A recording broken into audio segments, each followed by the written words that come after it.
countries. We've got about 22 companies from South Africa that have invested in the US. That's creating a number of jobs.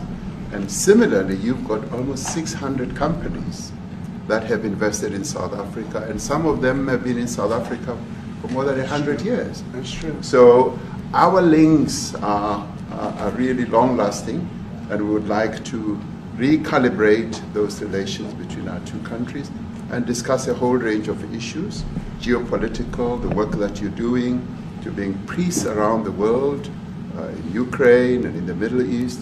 So we value that, and we are also a great contributor to peace processes that are going on around the world. And of course, we want to discuss how we can support each other.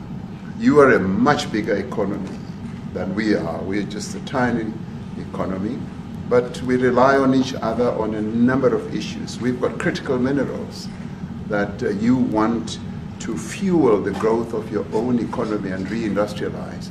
So we have that on offer, including rare earth minerals. So all that combination of opportunity and the products that we buy from you, as well as what we sell to you, I believe makes up a really good and powerful relationship, which we need to strengthen, which we need to engender. And that is really what has brought us here. And we are really privileged to have great South Africans in the mix. As you said, you'd like to see them as well. And I brought you a really fantastic golf book. Weighs 14 kilograms. Oh, that sounds good. And it showcases the golf courses in our country. Johan Rupert wrote preface, so did Annie else. And I want to showcase our golf courses. You might remember when I spoke to you and we spoke about golf, you said I should start practicing. And I've started practicing, President, so I'm ready.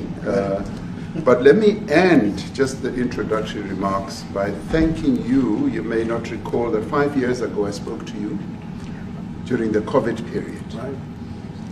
And it was at a time when the whole world was going through a really cathartic moment. Right. And we asked for assistance, and you were able to assist us with respirators.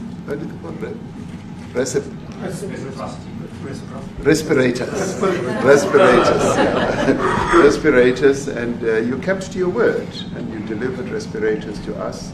We didn't have as many in our country, and it really helped to help us deal with COVID. So I'm here also to say thank you and to thank the people of America for having helped us during a really difficult time. Being the small economy that we are, we needed help from around the world. And you were there to provide that. So thank you very much. I remember the call. Yeah. We sent 150 respirators. We became the respirator king. We started making them. Nobody had them. We had very few of them. That's right. But they were very helpful. But we sent 150, and I appreciated the letter. You wrote me a letter. That's right. Yeah. Thank you. Yeah. I appreciate that very much. Thank you very much for that. It really touched my heart after I spoke to you and you delivered. So, great honor. Thank you very much indeed. Yeah. Any questions, please? Mr. President, we welcome white Afrikaner refugees here. Can you explain to Americans why it's appropriate to welcome white Afrikaners here when other refugees like Afghans, Venezuelans, Haitians have all had their protected status revoked? Well, this is a group, NBC, that is truly fake news. They ask a lot of questions in a very pointed way. They're not questions, they're statements. We've had tremendous complaints about Africa, about other countries too, from people. They say there's a lot of bad things going on in Africa, and that's what we're going to be discussing today. When you say we don't take others, all you have to do is take a look at the southern border. We let 21 million people come through our border, totally unchecked, totally unvetted. They came from all over the world. In many cases, they're criminals. They come from prisons. They come from mental institutions. They come from street gangs. They're drug dealers. So don't say that we didn't take them. We're trying to get them out as fast as we can. And we're doing record business on that. And we just won a big case where we're allowed to send back hundreds of criminals to Venezuela. Just won that today in the Supreme Court. I'm happy to hear.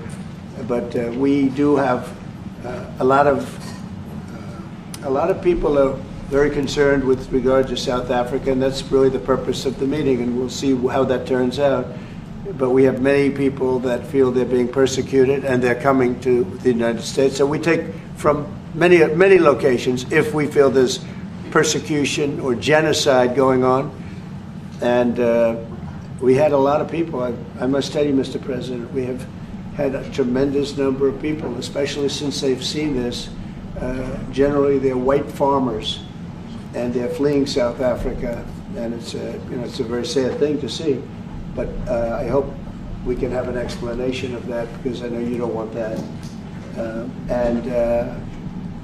It's a kind of a different meeting. Normally we have meetings, we talk about trade, and we'll be talking about trade and other things.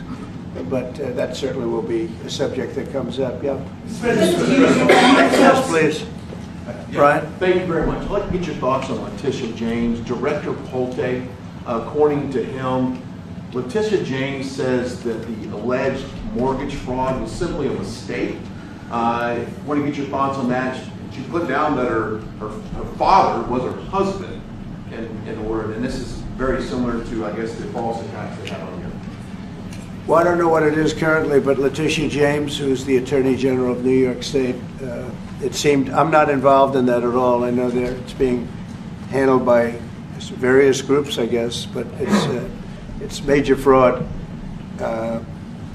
mortgage documents, and fraudulent everything. I think she said the father was her husband, which she had to have a husband, or so she chose her father, and she put it down, and she's had didn't she sign in Virginia, yet she said she lived in Virginia, yet she's the New York State Attorney General, and she did that for tax reasons, so she could take advantage of taxes.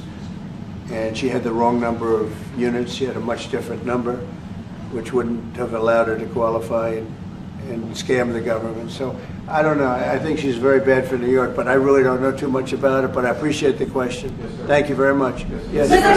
President, for you to be convinced that there's no genocide. Please. Thank you, Mr. President. So May 25th will be the celebration of Africa Day, which pretty much a lot of celebration will be taking place around the world, including here in the United States. What is your message to the entire African continent, African people, in this important occasion? Well, I want to see peace, and I want to see happiness. I want to see health, and you have incredible land. There's tremendous value. A lot of countries don't have that value in the land, the value you have. We have a situation, I think you probably heard about it. We've done, through some very talented people, helped settle a war that's been raging for years, Rwanda and the Congo. And I think we've done it. Believe it or not, I think we've done it. And could you just say a few words about that, my friend? Yes. A couple of weeks ago, the two parties signed a declaration of principle in which they agreed on the way forward. And they have both submitted draft peace agreements, and we have put together one that incorporates both of their suggestions, and we've given it to them. So we're in the process of finalizing this Looking peace good, agreement. right? Looking very good.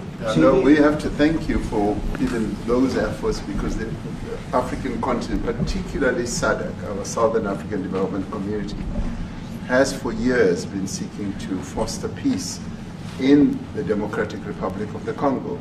So all efforts, including those from outside the continent and inside the continent, are really worthwhile. We are removing our troops from there so that peace can then prevail in that whole area.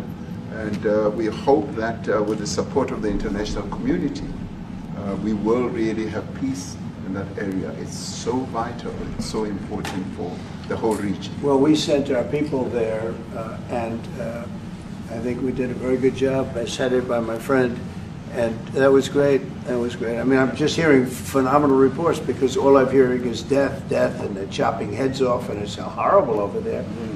And it was really brave of you to go there, and I really appreciate it. And it looks like we have something very, very substantial. We also talked about trade with them in terms of rare earth and all, but really more for it's like If you take a look at what we just did with Pakistan and India, we settled that whole thing, and I think I settled it through trade. We're doing a big deal with India, we're doing a big deal with Pakistan, and they said, what are you guys doing? You know, somebody had to be the last one to shoot.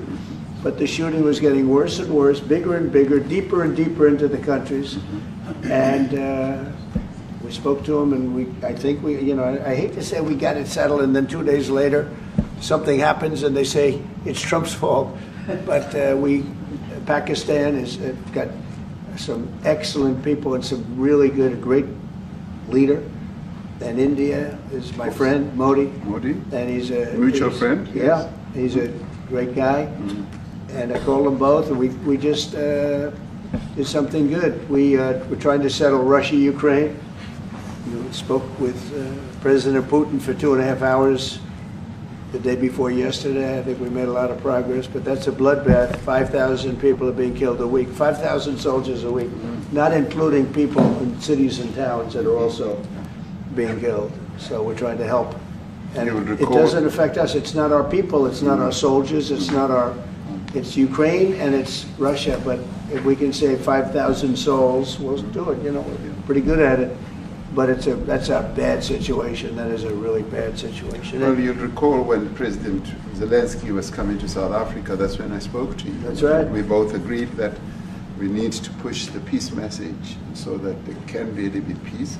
And we've been involved in the Ukraine-Russia conflict for quite a while through my Minister of State Security here. We've been dealing with them, the exchange of children who were taken away, going through names and addresses and all that. So we've been invested in that whole process as well. And the moves that you're making are fully supported by us because we would like to see the end of that war. Yeah. Sure. I called Zelensky and they said, he's in South Africa. I said, what the hell is he doing in South Africa? He was talking to us. We got this big. That's a strange one. I said, what are you doing in South Africa? Yes. That's a strange one. He's trying to make peace. We're taking him. You know, we were lucky because we had the great Nelson Mandela who taught us how to create peace, to make peace. So we were imparting some of those lessons to him, some of those learnings, and I specifically mentioned to him that this is how Nelson Mandela taught us that when you want to have a peace in a country, do it on an unconditional basis and sit down and talk. And that's precisely what I'm sure he's going to heed. Well, we're going to see what happens with that one. It's there's a lot of hatred. Yeah. There's a lot of death. It's a bloodbath. It is. It is. Unfortunately. I get the satellite pictures of that field, of that killing field. Mm-hmm. You never saw anything like it in your life. Yeah. It's horrible. It's a horrible thing that it goes on, but I think we've made big progress. Yeah, please, go ahead. Thank you, Mr. President. No, not you. Right here. He's from South Africa. Go ahead, please. What are you expecting on the ICJ case? Are you expecting South Africa to drop that? Is that what you're trying to do? On which case? The ICJ The International case Criminal Justice. I don't expect anything, to be honest. I really don't. I don't know. It's they've got a case. There's a lot of anger there, tremendous anger. I don't expect anything. We'll see what happens. We'll have a ruling, and who knows what the ruling is going to mean. Yeah. On that subject of Gaza, Mr. President, are you going to be speaking to Prime Minister Netanyahu about Israel's renewed offensive there? There's been a lot of concern from European countries. The Pope has expressed concern. Are you going to be asking Prime Minister Netanyahu to tone down the offensive in Gaza to let more aid in? Was that a question or a statement? It's a question. This guy's, you never change. Mr. President, decide what will it take for you to be convinced that there's no white genocide in South Africa? Well, I can answer that for the President. It's for him. No, seriously. I'd rather have him answer. Yeah, I'd rather answer that. It will be. Our President will respond to you. Yeah, let me, Thank you, Mr. President. It will take President Trump listening to the voices of South Africans, some of whom are his good friends, like those who are here. When we have talks between us on the quiet table, It will take President Trump to listen to them. I'm not going to be repeating what I've been saying. I would say if there was Afrikaner farmer genocide, I can bet you these three gentlemen would not be here, including my Minister of Agriculture. He would not be with me. So it'll take him, President Trump, listening to their stories, to their perspective. That is the answer to your question. But, Mr. President, I must say that we have, wait. We have thousands of stories talking about it. Sure. And we have documentaries, we have news stories, and that. Is Natalie here, somebody here to turn that? I could show you a couple of things, and it has to be responded to. Yeah, sure.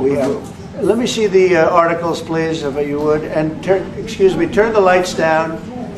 Turn the lights down, and just put this on. It's right behind you, Johan. There's nothing this parliament can do. With or without you, people are going to occupy land. We require no permission from you, from the president, from no one. We don't care. We can do whatever you want to do.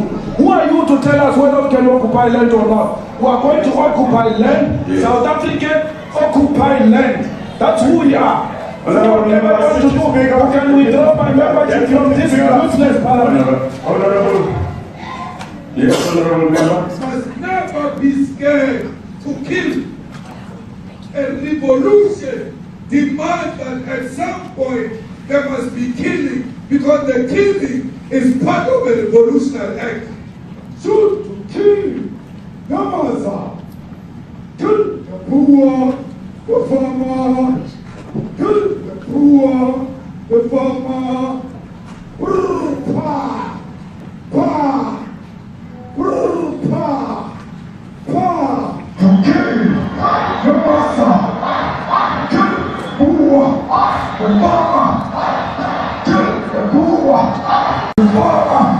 The mayor of D-Day in PE is a white man. So these people, when you want to hit them hard, go after a white man. They feel a terrible pain because you have touched a white man. Not because Mashaba and Sodi will not be touched. They will be touched, no one. But we are starting with this whiteness. We are cutting the throat of whiteness. Shoot to kill, Yamaza, kill the brewer, the farmer, kill the brewer, the farmer, pa, pa, pa. Shoot to kill, Yamaza, kill the brewer, the farmer, kill the brewer, the farmer.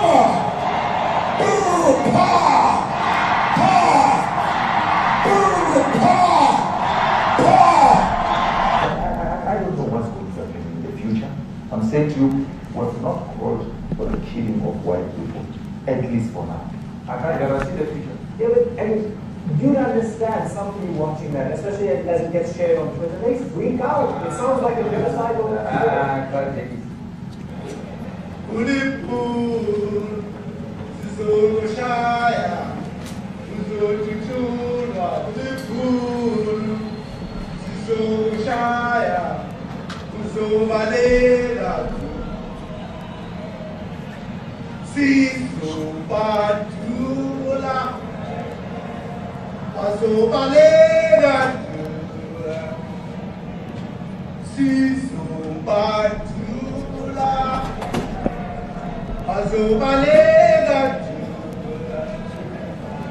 Who will expropriate land without compensation, whether they like it or not. If they object, they can seek refugee in America.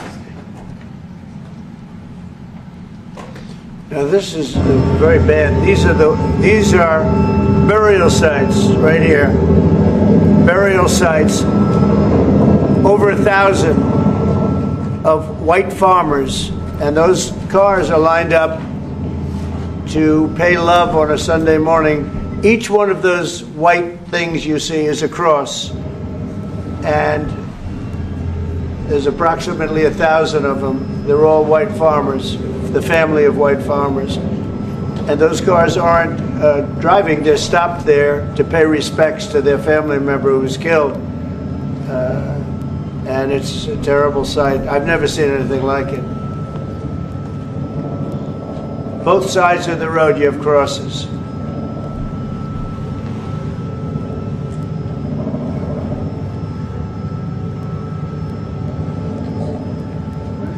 Those people were all killed. Have they told you where that is, Mr. President? No, I'd like to know where that is, because this I've never seen. I don't. Okay. I mean, it's in South Africa, that's where. We need to find out.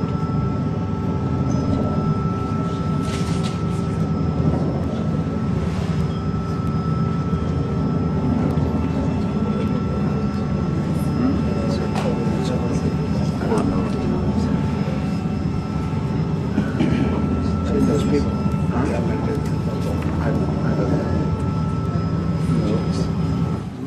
Okay. Mr. President, the Pentagon announced that it would be accepting a Qatari jet to be used as Air Force One. What are you talking about? You know, what are you talking about? Respond. You know, you to get out of here. What does this have to do with the Qatari jet? They're giving the United States Air Force a jet, okay? And it's a great thing. We're talking about a lot of other things. It's NBC trying to get off the subject of what you just saw. You are a real, you know, you're a terrible reporter. Number one, you don't have what it takes to be a reporter. You're not smart enough. But for you to go into a subject about a jet that was given to the United States Air Force, which is a very nice thing, they also gave $5.1 trillion worth of investment in addition to the jet.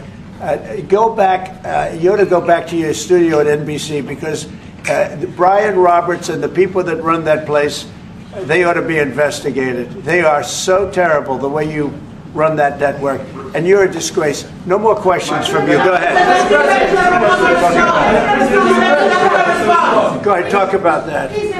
His name is Peter something. He's a terrible reporter. Quiet.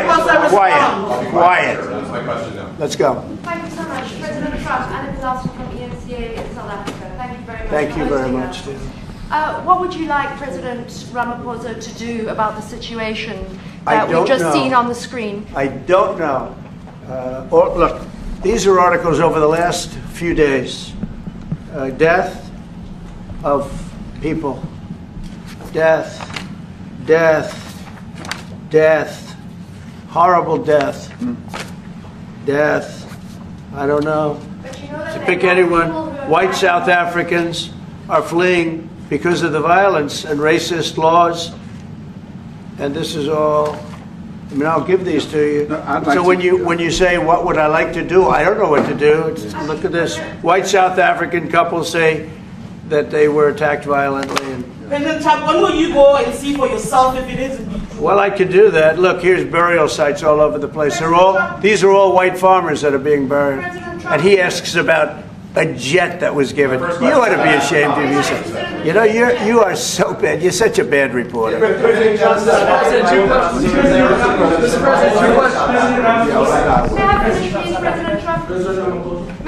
This is one after another. This family was wiped out. I'm just looking. Can we get a response from President Ramaphosa? Your reaction to those videos, Mr. President? Well, I think the videos are so. No. When you look at the videos, I mean, how does it get worse? And these are people that are officials, and they're saying that kill the white farmer and take their land. That's what it is. And I have other friends in South Africa. I have people that left. One in particular that says you can't go there. He said they want to take your land. They take your land and they kill you. It's okay, and they say it's okay to do. Now we're going to talk about it. But this is a tremendous look. This is a story recent. Yeah. These are all people that recently got killed. Yeah. And I don't know how it can get any worse. These are and you know, the men that you saw, the people that you saw in that movie, those are officials. Those are people that were in office. They had one march, they had a dance in your parliament, whatever you may call it, legislature. Well, let and me it was clarify terrible. that. Yeah, Let me please. clarify that, because what you saw, the speeches that were being made, one, that is not government policy. We have a multi-party democracy in South Africa that allows people to express themselves, political parties to adhere to various policies, and in many cases, or in some cases, those policies do not go along with government policy. Our government policy is completely against what he was saying, even in the parliament. And they're a small minority party, which is allowed to exist in terms of our constitution. But you do allow them to take land. No. You do allow them to take land. Nobody can and then take when land. they take the land, they kill the white farmer. And when they kill the white farmer, nothing happens to them. No, there is Nothing happens to There them. is criminality in our country. People who do get killed, unfortunately through criminal activity, are not only white people. Majority of them are black people. And we have now The been farmers are utilized. black. The farmers are not black. We I don't now- say that's good or bad, but the farmers are not black. And the people that are being killed in large numbers, and you saw all those grave sites, and those are people that loved ones going, I guess on a Sunday morning, they told me, to pay respect to their loved ones that were killed. Their heads chopped off, they died violently. And, you know, I mean, we're here to talk about it, and I didn't we know will we'd get talk about it. involved here, but I will say this, that if the news wasn't fake like NBC, which is fake news totally, one of the worst, ABC, NBC, CBS, horrible. But if they weren't fake news like this jerk that we have here, if we had real reporters, they'd be covering it. But the fake news in this country doesn't talk about that. They don't want to talk about it, but now they have to talk about it. But they won't. This won't even be a subject. They'll have him talking about why did a country give a free, think of this, why did a country give an airplane to the United States Air Force? Okay, the United States, not to me, to the United States Air Force, so they could help us out, because we need an Air Force One until that's Air Force One, it's being built. 2 of them being built. But Boeing's a little bit late, unfortunately.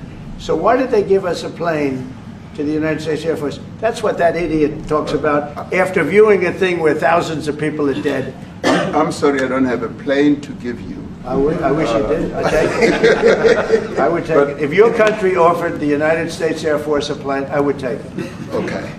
But coming back to this issue, which I really would like us to talk about, and talk about it very calmly. We were taught by Nelson Mandela that whenever there are problems, people need to sit down around a table and talk about them. Well, there are and this is problems. precisely what we would also like to talk about, including, of course, trade matters, investment matters. So the issues that concern you as the United States, Those are all recent. Those are all deaths. Yeah, in many ways, I mean, one should say you are a partner of South Africa, and you are raising concerns, and these are concerns that we are willing to talk to you about. Let me just add quickly, you know, the criminality that we are experiencing in our country needs quite a lot of technological capability. And in one of our areas in South Africa, we're using US technology, which is able to, in many ways, identify where shootings are happening and all that. And I'd like to talk about that, because there is support that we can get from you as the United States to help us deal with all these acts of criminality. And that is what I believe partnership is all about. And we are here as a partner so that we can help each other whenever there are challenges. So I'd like us to discuss it, and of course outside of the media, so that we sit down and have a really good discussion that will lead to good outcomes. Are there any other further punitive measures that could be in place should you not be satisfied that South Africa is fixing some of the very bad things, in inverted commas, that you tweeted are happening? Well, there are a lot of bad things happening in many countries, but this in particular has been very, very bad, very bad. And because of we're going to have the whole world watching in another short period of time because you have the G20, and that's a big deal. And it seems like, I want you to look good. I don't want you to look bad. Very good. But we have hundreds of people, thousands of people trying to come into our country because they feel they're going to be killed and their land is going to be confiscated. And you do have laws that were passed that gives you the right to confiscate land for no payment. You can take away land for no payment. I want to clarify that because we have a constitution. Our constitution guarantees and protects the sanctity of tenure of land ownership. And that constitution protects all South Africans with regard to land ownership. However, we do say, because we've got to deal with the past, the government, and as your government also has the right to expropriate land for public use. And you're doing that. And we've never really gotten underway with that. And we are going to be doing so. You're taking people's land away we have not. from them. And those people in many cases are being executed. They're being executed. And they happen to be white, and most of them happen to be farmers. Mm-hmm. And that's a tough situation. I don't know how you explain that. How do you explain that?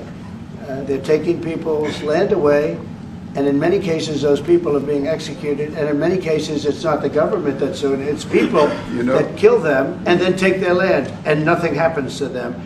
But we have thousands of people that want to come into our country. They're also going to Australia in a smaller number. But we have thousands of people that want to come into our country, and they're white farmers, and they feel that they're going to die in South Africa, and it's a bad thing. Yeah, please. What can South Africa do? What concessions would you like to see them make to improve relations with the United States? Then I have one more for President Ramaphosa afterwards. Well, we just spoke about it. I got them a very, very complex machine, 150 of them. I was asked by the president if he could help, and I did that. And I have great feeling for all countries. I deal with all countries, but I have a great feeling for South Africa because I have friends. I have a couple of friends, a few friends here today. I have many friends from South Africa, but many of those friends are not, they can't go back. I have Elon is from South Africa. I don't want to get Elon involved. That's all I have to do, get him into another thing. But Elon happens to be from South Africa. This is what Elon wanted. He actually came here on a different subject, sending rockets to Mars, okay? Yes. He likes that better. He likes that subject better. That's right. But Elon is from South Africa, and I don't want to talk to him about that. I don't think it's fair to him. That's right. But I will say that people are fleeing South Africa for their own safety. Their land is being confiscated, and in many cases they're being killed. And that scene of, you see how many crosses they have. Those crosses, that's a dead person in every one of them. And those trucks or cars are paying their respects to all of those dead people on a Sunday morning. That's a rough thing to explain away. And the problem we have, and the way, a correct and a fair media exposes things. But we have a very corrupt media. They won't even report this. If this were the other way around, it would be the biggest story. Now, I will say apartheid, terrible. That was the biggest story. That was reported all the time. This is sort of the opposite of apartheid. What's happening now is never reported. Nobody knows about it. All we know is we're being inundated with people, with white farmers from South Africa. And it's a big problem. Marco Rubio was telling me he's never seen anything like it. The numbers of people that want to leave South Africa because they feel they're going to be dead very soon. Yes, please. I was going to say, Brian, go. If I could just ask you a question. 72% of farmers in your country are white. If they flee, do you feel that maybe the economy could collapse? You may not have a gap to fill in those people that need to replace those farmers. I'd like my Minister of Agriculture, who is white, who comes from an opposition party to mine, who's joined my government at my invitation, to address this very issue, including the question that you've just raised. John? Thank you very much, Mr. President. Yeah. And Mr. President, thank you for welcoming us to the White House. I would say we have a rural safety problem in South Africa. I don't think anyone wants to candy coat that. And it requires a lot of effort to get on top of it. It's going to require more policing resources. It's going to require a different strategy to be able to deal with it. But certainly the majority of South Africa's commercial and smallholder farmers really do want to stay in South Africa and make it work. And I've just come from the largest agricultural show in the Southern Hemisphere with organized agriculture and farmers, and the majority of them want to stay. But they too there have a memorial to those who've died as a result of farm attacks. And as the Minister of Agriculture, it is something that I'm particularly exercised with my colleagues at police and my colleagues in the justice cluster to start making farm attacks and stock theft a priority crime. And it affects all farmers in South Africa, particularly stock theft. It has a disproportionate effect on smallholder black farmers. I also want to just say this, that the two individuals that are in that video that you've seen are both leaders of opposition minority parties in South Africa. Mkhonto Wesizwe under Mr. Zuma and the economic freedom fighters under Mr. Malema. Now the reason that my party, the Democratic Alliance, which has been an opposition party for over 30 years, chose to join hands with Mr. Ramaphosa's party was precisely to keep those people out of power. We cannot have those people sitting in the union buildings making decisions. And that is why after 30 years of us exchanging barbs across the floor in Parliament and trying to get one over on each other, we've decided to join hands precisely to keep that lot out of government. Because the day they get in to the doors of the union buildings in South Africa or control of our Parliament, that's what you're going to see. And that is why this government, working together, needs the support of our allies around the world so that we can strengthen our hand, grow our economy, and shut the door forever on that rabble getting through the doors of the union bodies, because then South Africa's future would be... So you denounced that type of language in the video that you saw? Oh yes, we've always done so. As government, as my own party, we are completely opposed to that. We, in 1955, adopted a document which said South Africa belongs to all who live in it. But why wouldn't you arrest that man? That man said, kill the white farmers, kill the white farmers. And then he danced, and he's dancing, and it's kill the white farmers. I think, I'm not sure, but I think if somebody got up in Parliament and started saying kill a certain group of people, he would be arrested very quickly. That man is going all over South Africa, and that's not a small party. That was a stadium that holds 100,000 people, and I hardly saw an empty seat. That's a lot of people. That's a lot of representation. And those crosses, we have dead white people, dead white farmers, mostly. And you take a look at Australia, they're being inundated, and we're being inundated with people that want to get out. And their farm is valueless, it's valueless, and they just want to get out with their life. And this is a very serious situation. And if we had a real news or real press or media, we don't have that, because they won't talk about this, because they're all guys like that idiot.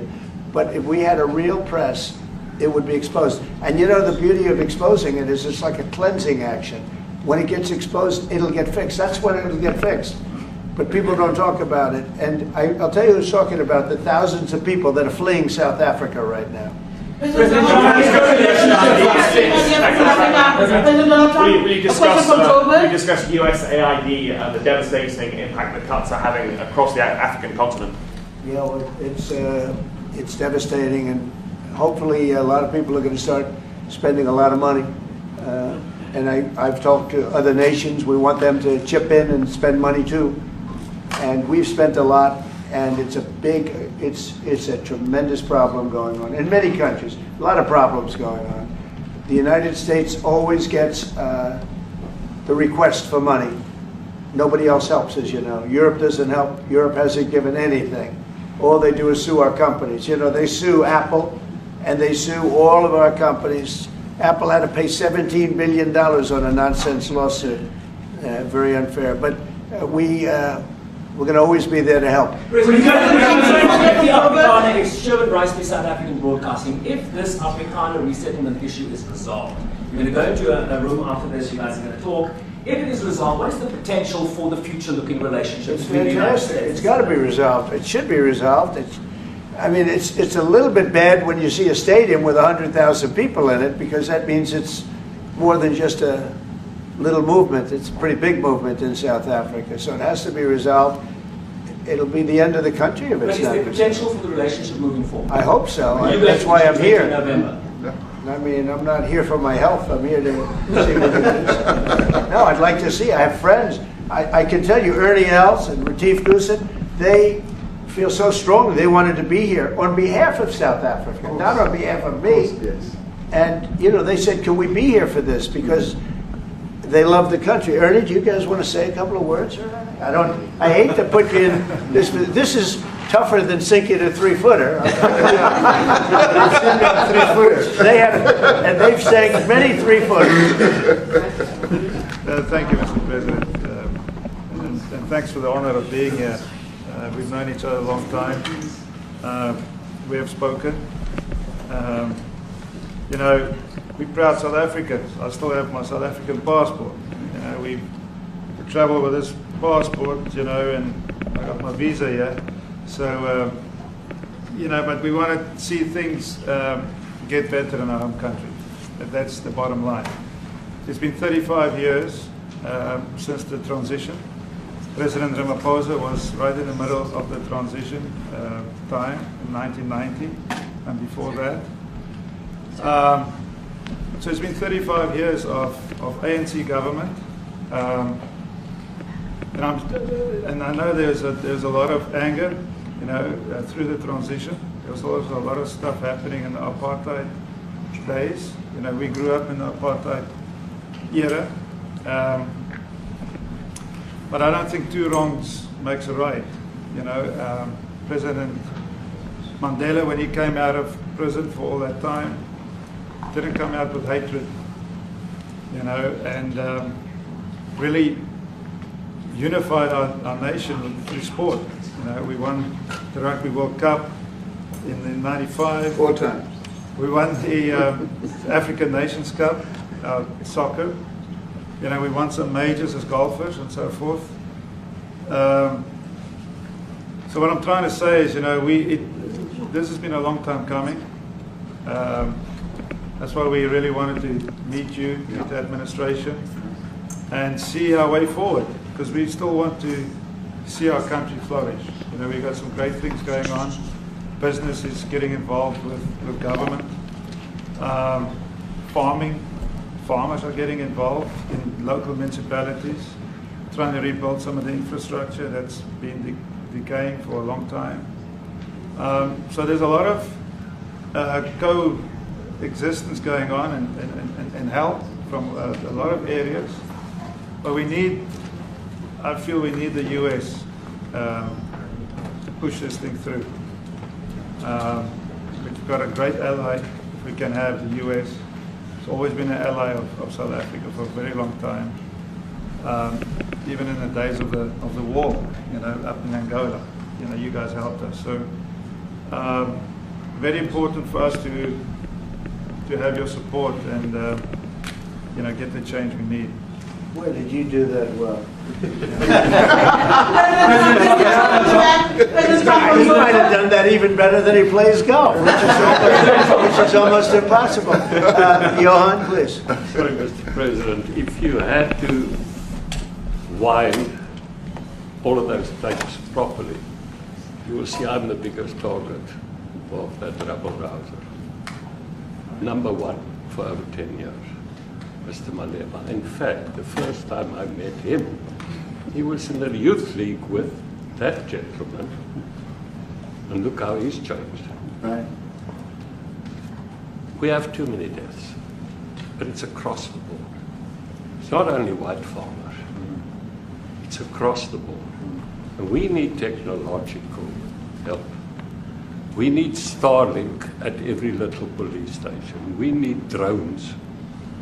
I actually got drones donated for the peace parks to stop elephant and rhino poaching.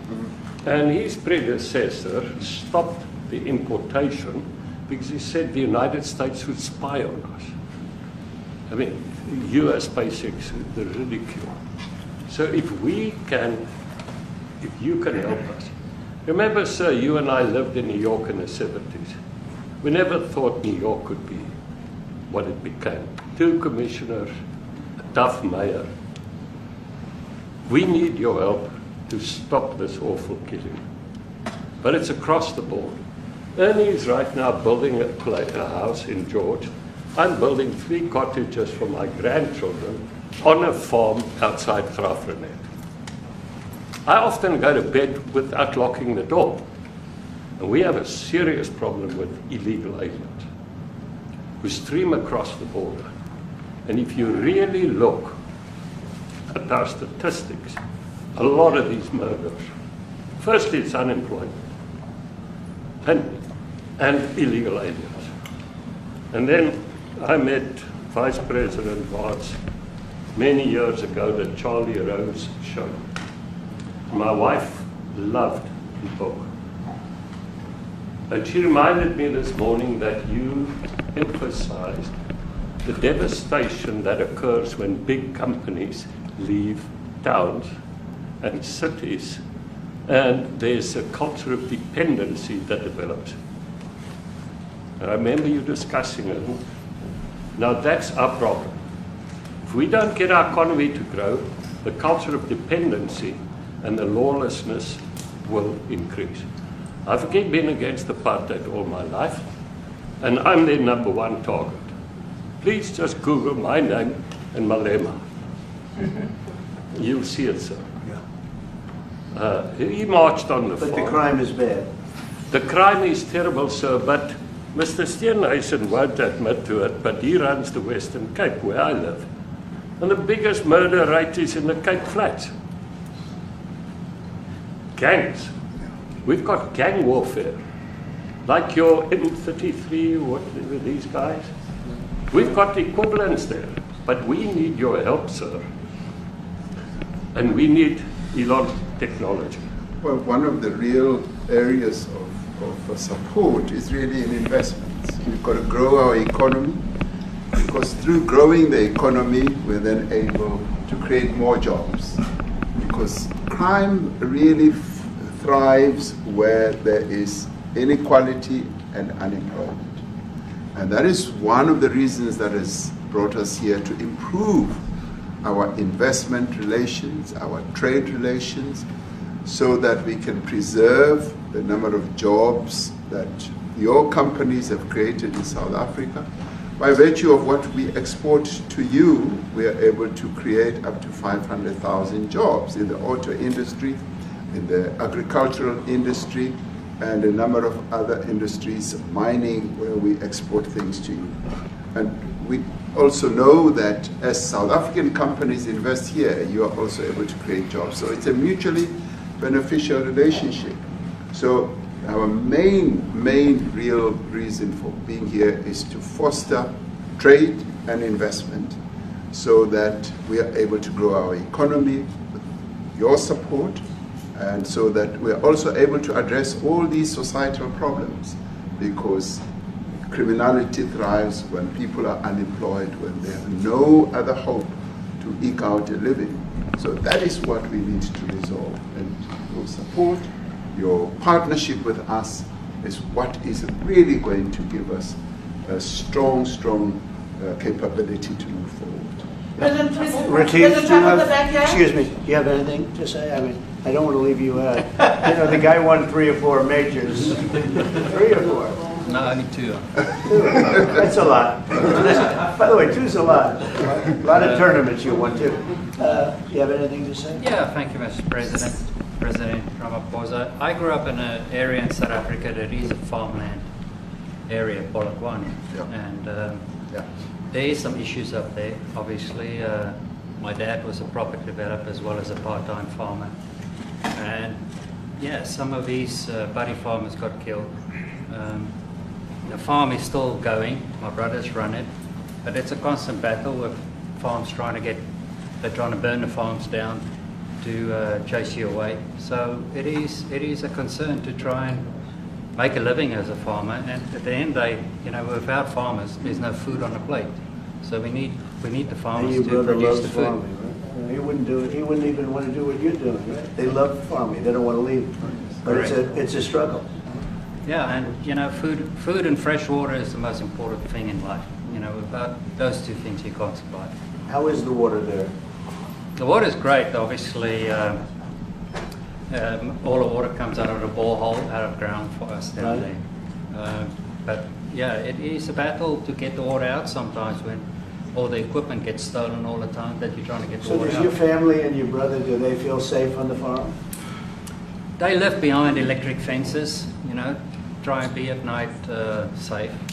But it is constant whenever you leave that something could happen. And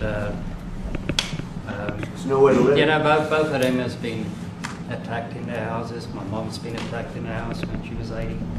So it is difficult. But the guys live a great life despite everything going on. Something. President Trump, I brought along the president of the largest trade union in our country, Ziggy Solosi, because she leads many, many workers, more than 1 million, 2 million workers. And maybe we should give her a chance to say something, because she's come all the way to join us. Thank you very much, Mr. President Trump, for having us, and President for extending the invitation to us as organized labor. And I must say that we are here to support the initiative that has been made by our government with business, of course, as organized labor. We've been coming to Washington on the AGOA trade relations in the previous regime, and I think at the center of it all, for me, it is exactly what Mr. Rupert has said, the importance of us growing the economy. We have always emphasized when we were here and kept on coming and negotiating on AGOA that the 600 US companies that are based in South Africa, as you said, President Ramaphosa, 500,000 jobs will be wiped out. We need more foreign direct investment in our country. We are not just talking about those that will lose employment, but we are talking about over 40% of people that are unemployed, that have no hope of ever finding a job. And we think that, correctly, as they have said, that we need to deal with the issue of porous borders in our country, so that everyone that comes in is documented. We also need to, and I would have thought that the minister would address the issue of land expropriation and how the policy works in South Africa. Recently, President, as you were preparing to come here on the news, in, I think it was in Natal, there was a handover of farms, and white farmers were saying, we are donating the land, but also there's a willing buyer, willing seller in South Africa. So there is no expropriation without compensation, but it is a willing buyer, willing seller. And that white farmer was even saying, President, that the government is even paying more in buying the land than what the land is worth of. And I think those are the realities, President, that we must say that we need to address, of course, but also the importance of agriculture linked to AGOA. People rely on it, and I think, as Retief have said, for survival and living. But lastly, for me, President, is also the issue of the crime statistics. There is no doubt about it that we are a violent nation, for a number of reasons, and we're not condoning anything. But also, if you go into the rural areas where black majority are, you would see women, elderly, being raped, being killed, being murdered. And these are black elderly women that would be found throat slits, raped multiple times, and all of that. And the problem in South Africa, it is not necessarily about race, but it is about crime. And we think that we are here to say, how do we, both nations, work together to reset, to really talk about investment, but also help us in how we can have the technology and everything that is needed, President, to really address the levels of crime that we have in our country. Thank you very much. Thank you very much. President Trump from Genocide is a very strong word. I'm wondering if you've made up your mind as to whether you believe genocide is occurring in South Africa, or you still have doubts, and if you have made up your mind, why invite President Ramaphosa here today? Well, I haven't made up my mind. I hate to see it from the standpoint of South Africa, but also, I'm trying to save lives. I'm working with Russia and Ukraine. I don't have to do that. It's not our war. It was started by other people. It was helped along by our past administration. It would have never happened if I were president, but I'm trying to save lives. And no matter where. Rwanda, I have nothing to do with Rwanda and the Congo, but I felt I had a very talented person in this administration, and I sent him there, and he did an unbelievable job, I think. I mean, we're going to find out, but he's done the hardest part of the job. It should happen. If I can save lives, I want to save the lives. If it's in Africa, that's great. If it's in Europe, if it's wherever it may be. And it's a very small investment to do, believe me, compared to what the consequences are. So I hope we can do something. Look, I have so many friends. These two men, I have great admiration for them because I know what they do for a living. And that's a very hard living. Going from city to city, from country to country, and hitting a ball 350 yards like they do, and better than you and I. Getting the ball in the hole. It's a very tough, with lots of people watching, right? Yes, That's a very tough living. They're champions. I respect champions, and I respect very much. And I think the country is very lucky. They really wanted to be here. That's true. They could be elsewhere. They could be on a beautiful fairway someplace, and they wanted to be here. So. My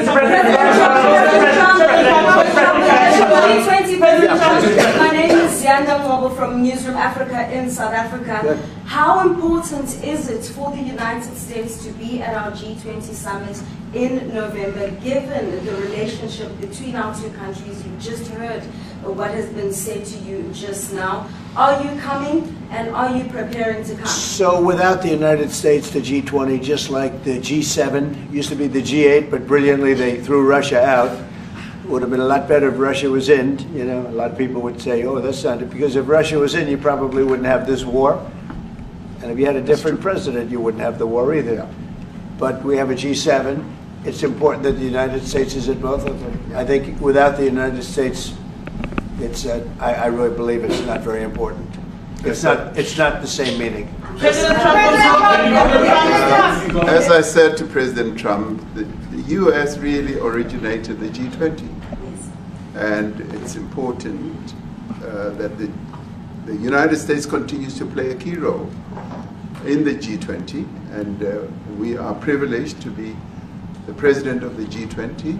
But we are even overjoyed that we are going to hand over to the United States, who are the originators. And for that reason, I expect the United States to continue playing the leadership role in the G20 together with other countries. And I've said when I initially spoke to President Trump on the phone, I want him to come to South Africa for a state visit, and I also want him to come and participate in the G20. And I want to gladly hand over to President Trump to take the leadership of the G20 forward in November. Thank you very much. Thank you very much.